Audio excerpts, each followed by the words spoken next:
Welcome, ladies and gentlemen. My name's TechBen, and I'm here to help you get into the game. The name of the game is Rift, and now that I've covered all the basics, we can actually start covering the Rift. In this video, I'm going to cover a lot of material kind of quickly, but a lot of this is really important. I'm going to cover your account, your account and what it means, and how to move between the different ranks. I'm going to cover a bit on classes, but mostly I'm going to do a lot of covering of souls. The ones in the game, not your actual soul. No, I won't make a ginger joke. Wait. Moving on. Anyway, your accounts. Once you've downloaded and installed the game, you'll make an account. You'll start out as a guest account. Guest accounts are limited mostly as a free-to-play option, so you can't spam with it. So you can't just make the account, use it to sell and move goods, and then move on. However, once you register the account, which is a simple process, you just register to an email account, your account becomes, as the name will suggest, a registered account. Big surprise there, am I right?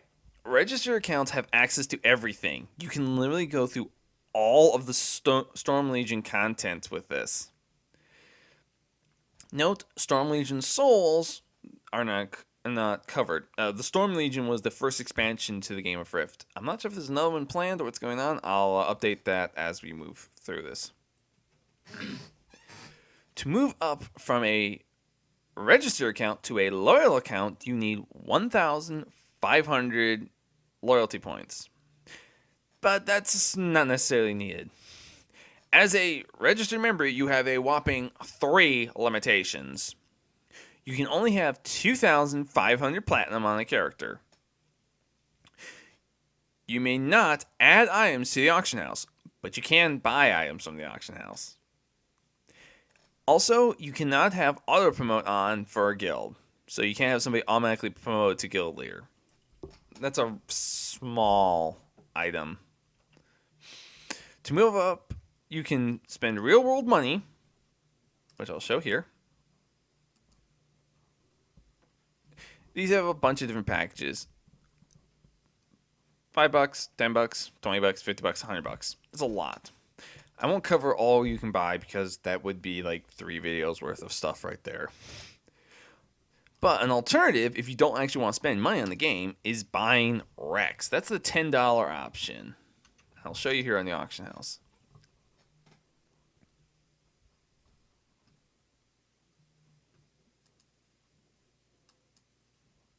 Or at least there we go. I was wondering what was going on there. It took a second. Anyway, this is Rex. This is used to gain credits, the premium currency, as well as loyalty. There's enough loyalty in one Rex purchase to make you a registered account member. You'll then pick up a free item and you are no longer a registered. You're now officially loyal. These vary in price and your shard will vary. But on Wolfbane, the server I'm playing on, it's around 1,000 platinum. That's not bad. Because of this, you can literally buy it, and all of a sudden now you can sell stuff on the auction house. Add bonus, if you're ever low on funds and need them badly, just sell some Rex. I'm not entirely sure how fast this moves, so it may not be a quick profit item. The only restriction that remains on a loyal account is one: access to the servers. If there's a queue to access your servers, which, as I mentioned in my basics video, is when so many people are trying to get on, they have to limit who's on. The only people who have fast access are patrons. A patron is someone who's either paid for the game through a subscription or have purchased a patron pass. There are a few other odds and ends. I believe there's an experience booster, like login gifts for them, etc. But that's just to reward those who are keeping the game alive. These are the people who are paying the money that keeps the servers active. So thank your patron if you get a chance. Note, while you have access to Storm Legion content and you don't have access to the souls. I believe I've said that earlier, I just wanted to make sure.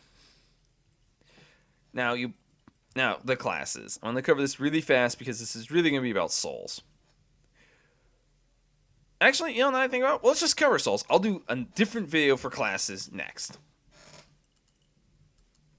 Alright, this is what makes Rift so very different than so many other games that have come before it. The souls. A soul has 3 parts. The soul proper, which will affect which has, a point value assigned, a modifier assigned to each point. For example, on my Defiler soul here, that is a Storm Legion soul, by the way. Every point I put into it increases my damage by 1, my healing by 1%, my healing by 0.5%, as well as my absorption. As compared to a dedicated healer soul like the Purifier, which gets healing and absorption in a straight 1-to-1 ratio, this is a bit odd it's a damage-oriented class. You have the branches. Branches are essentially talents. Every time you level up, you gain 1 point. Note, sometimes you have to branch out. In other words, you can't have more points than you have.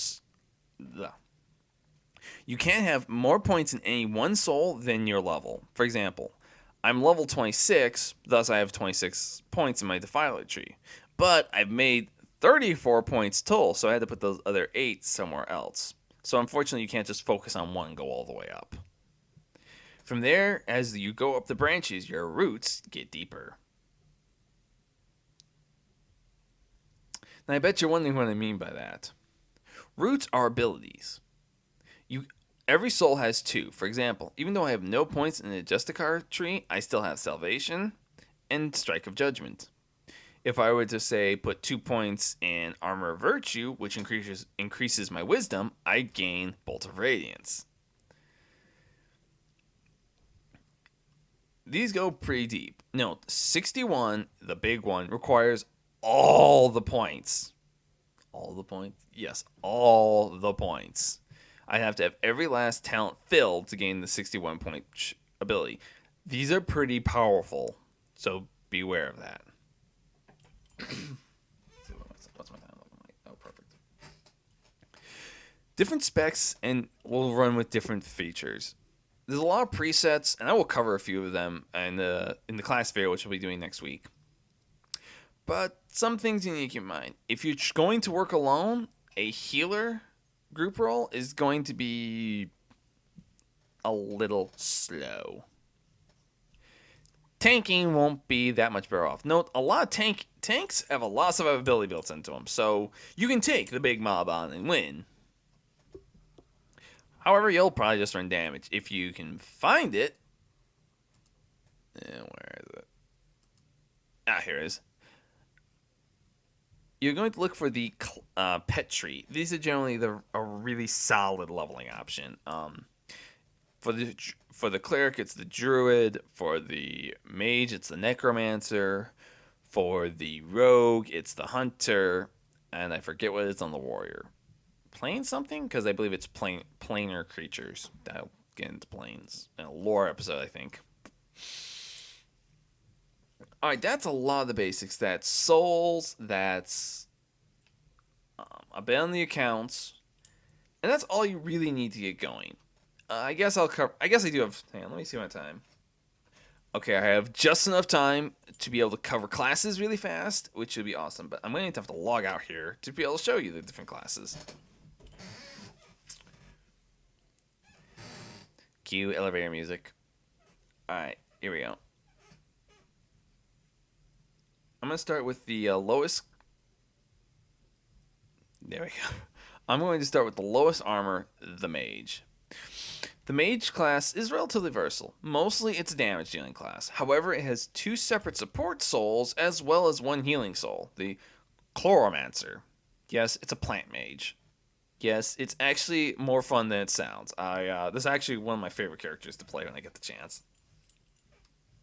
Moving up, you have the Rogue. Rogues wear leather and do a lot of damage. They're primarily damage dealers, but there's so many different styles. They have 2 different range souls, at least 3 melee souls. They can tank, and they can support. You ever watch somebody die because somebody's playing a lute at them? I have. It's kind of funny in a sort of strange way.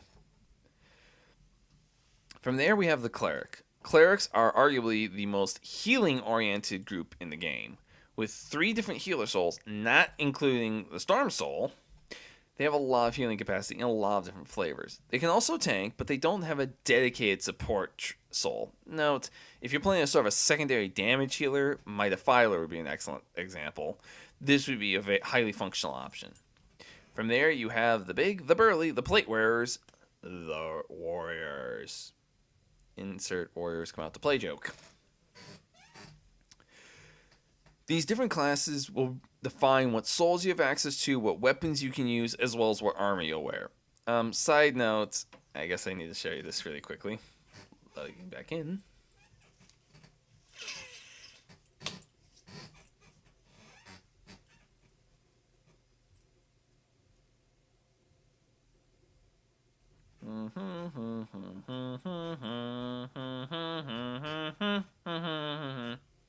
There we go. This is what my character actually looks like. Unfortunately, I forgot to mention this in my opening video. I'm actually wearing a wardrobe item that's all plate. You won't actually look like this as a cleric, before I give anyone the wrong idea. But I'm now over my time limit, but I believe that's all I really need to cover here. So hopefully this will help you get started in Rift, get an idea what you're getting into, and help you enjoy the game a little more. I'm Tech Bandit. I'm hoping to see you at the Rifts.